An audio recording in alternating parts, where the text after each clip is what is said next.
विश्व पकौड़ा दिवस पर लगाई गई पुरानी धरोहरों की प्रदर्शनी। राज्य मंत्री समेत कई सांसद, विधायक एवं अन्य लोगों ने उठाया लुत्फ। कानपुर सिंधी समाज के युवाओं को सनातन और सिंधी सभ्यता के प्रति जागरूक करने के उद्देश्य से रतनलाल नगर स्थित वरिष्ठ भाजपा नेता आनंद राजपाल के नेतृत्व में विश्व पकौड़ा दिवस कार्यक्रम का आयोजन किया गया।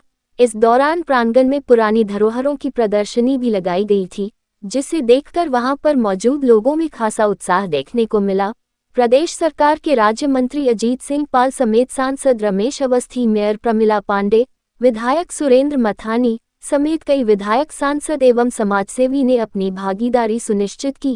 कार्यक्रम के आयोजन आनंद राजपाल एवं निवर्तमान पार्षद विधि राजपाल ने बताया कि सिंधी समाज की युवा पीढ़ी पश्चिमी सभ्यता की ओर तेजी से आगे बढ़ रही है। उन्हें सिंधी सभ्यता और खान पान के साथ साथ सनातन के बारे में जागरूक करने के उद्देश्य से इस आयोजन को किया जा रहा है, ताकि युवाओं को धर्म के प्रति जागरूक किया जा सके। विश्व पकौड़ा दिवस के उपलक्ष्य में विभिन्न प्रकार के जहां एक और पकौड़े खिलाए गए, वहीं दूसरी ओर सिंधी समाज के लोगों के लिए खानपान के व्यंजनों के भी स्टॉल लगे हुए थे। इसी कड़ी में प्रदर्शनी लगाने वाले रियल एस्टेट कारोबारी राजेश तनवानी तथा हितेश अशराफ ने प्रदर्शनी का उद्देश्य बताया। राजेश तनवानी ने बताया कि अनबॉर्डर्ड मेमोरीज नाम की पुस्तक पढ़ने के बाद उन्हें काफ़ी प्रेरणा मिली। इसके बाद से वह पुरानी धरोहरों की प्रदर्शनी लगाते चल आ रहे हैं। सिंधी समाज के कार्यक्रमों में अभी तक उन्होंने 2 बार अपनी प्रदर्शनी लगाई है, जबकि एक अन्य जगहों पर भी वह इसे लगा चुके हैं। कार्यक्रम में मुख्य रूप से मौजूद रहे चंद्रभान मोहनानी, सतीश सोचलानी, मनोज आडवाणी, सीताराम खत्री, मुकेश आहूजा मुख्य रूप से मौजूद रहे। ये मेरा नाम आनंद राजपाल है, मैं भाजपा का कार्यकर्ता हूँ और आज जो 5 जुलाई है, ये विश्व सिंधी पकौड़ा दिवस के रूप में सिंधी समाज मनाया जाता है पूरे विश्व भर में। तो हमारी अपनी सोच ये रही है कि जो भी है, अपना जो नई पीढ़ी है वो पश्चिमी सभ्यता की ओर आगे बढ़ रही है और उसको पिज़्ज़ा और बर्गर खाने की तरफ ज़्यादा उसका अट्रैक्शन है। तो हमने एक सनातनी कार्यक्रम के अंतर्गत ये काम किया है कि अपनी नई पीढ़ी को ये पता लगे कि किस तरीके से अपना जो पारंपरिक व्यंजन है, और इसके साथ साथ क्योंकि मैं सिंधी समाज से आता हूँ, इसलिए आज के जो स्वल्पाहार के रूप में हमारे समाज के जो विशिष्ट सिंधी व्यंजन है, उसी के से मैं लोगों को मैंने आग्रह किया है कि उसका स्वल्पाहार के रूप में उसका सेवन करें।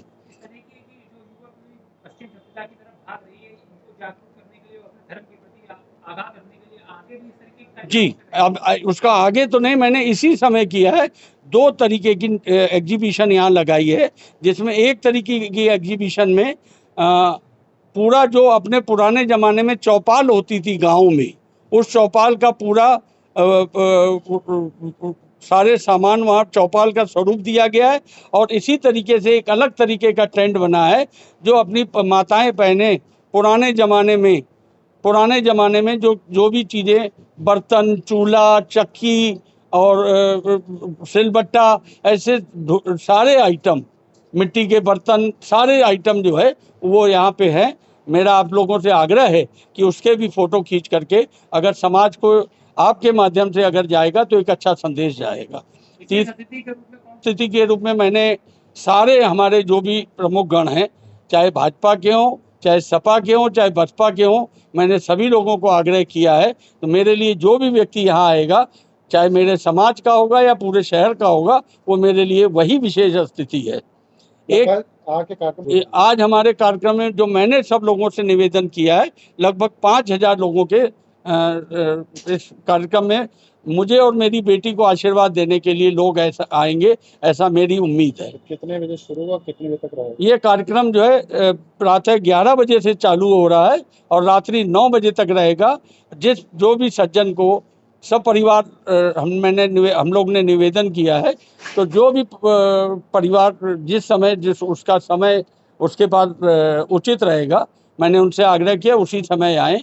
और एक चीज़ और है कि सिंधी समाज का कल्चर क्या है, भगवान झूलेलाल का भी जो इतिहास क्या है उसका भी यहाँ पे उल्लेख किया गया है। और सबसे बड़ी चीज़ जो हमारी मांग है, हमारी क्या, क्योंकि मैं राष्ट्रीय स्वयंसेवक संघ का स्वयंसेवक हूँ, हमारा ये मानना है सिंध के बगैर हिंद अधूरा। क्रिएटिव हेड हूँ और ये मिस्टर हितेश है, मेरे साथ रिसर्चर है। तो पकोड़ा दिवस तो खैर फूड हम लोग का एक बहुत ही टचिंग इशू है सिंधियों का, लेकिन मुझे लगा चूंकि क्रिएटिव हेड हूँ तो बहुत चीज़ें जो हम लोग हेरिटेज की खो रही हैं, तो मुझे नहीं अब एग्जिबिट करते हैं।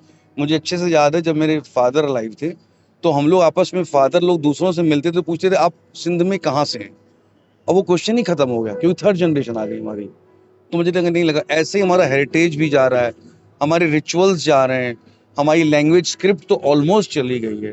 तो उससे मुझे लगा नहीं ये कहीं ना कहीं ये चीज़ रीस्टार्ट की, अब ये चांस है, मौका है। थैंक्स टू मिस्टर आनंद राजपाल जी, उन्होंने मुझे बोला। तो मैंने कहा कुछ ऐसी चीज़ जो बेसिक्स हैं हमारी सबसे इम्पॉर्टेंट हैं, तो मैंने कहा वो उठाते हैं। तो मुझे लगा एक मोहनजोदारो हमारा सबसे पुराना सिविलाइजेशन है, चूँकि हमारे सिंध में है, तो उसको मैं अपने से कनेक्ट कर सकता हूँ। हमारे पूर्वज थे, भले हजारों साल पुराना है, तो उस पर रिसर्च करके हम लोगों ने एग्जिबिट की, ये मेरे साथ रिसर्च करते रहे। सेकंड, झूलेलाल जी हमारे लॉर्ड हैं, दैट वाज आल्सो 1947 जो हम लोग की सफरिंग है। और उसके बाद हमने कुछ हेरिटेज करने के लिए ओताक, मैं छोटा था तो ओताक होते थे। ओताक में क्या क्या चीजें यूनिक है आपकी नजर में? ओताक आप देखेंगे, ओताक हमारे यहाँ एक सिटिंग कल्चर। देखिए पहले बहुत क्लब्स तो नहीं होते होंगे रूरल एरियाज में, और ये खास करके सिंधी रूरल एरियाज वाले करते थे। मुखी कल्चर हमारे यहाँ रहा है, मुखी जी शाम को आते थे, शाम को मुखिया जी के यहाँ सब बैठते थे, ये हमारा पुराना कल्चर है। तो उसमें ये इवनिंग होती थी, कोई प्रॉब्लम्स हो, यहाँ इवन संत महात्माओं का भी कल्चर, गुरु कल्चर हमारे यहाँ बहुत है।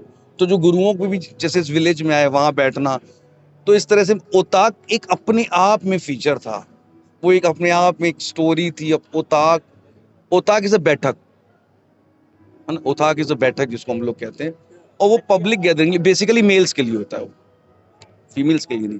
तो उसका मुझे एक स्टोरी ऐसे फील होता था, खटिया होती होंगी, रेडियोज होते होंगे, बैठते होंगे। हुक्का कल्चर मुझे मालूम है, मेरे दादाजी खुद हुक्का पीते थे। दादाजी बहुत शौकीन, हुक्का पीते थे, सबको पास ऑन करते थे। तो मुझे वो फील आया, वो इनको फिर वापस, अब तो एसी ड्राइंग रूम्स हैं, पर ये कल्चर भी तो खो गया, वो गेट टुगेदरनेस चली गई। तो मैंने कहा वो वहाँ से फील कराते हैं। तो एक तो ओताक, कहाँ आपने एग्जीबिशन लगाई है और कितनी इसके लगा चुके होंगे आप? नहीं, मेरा ये थर्ड इवेंट है बेसिकली, और सिंधियों पे सेकंड है। मेमोरीज है, वो बुक है बाय रीटा कोठारी।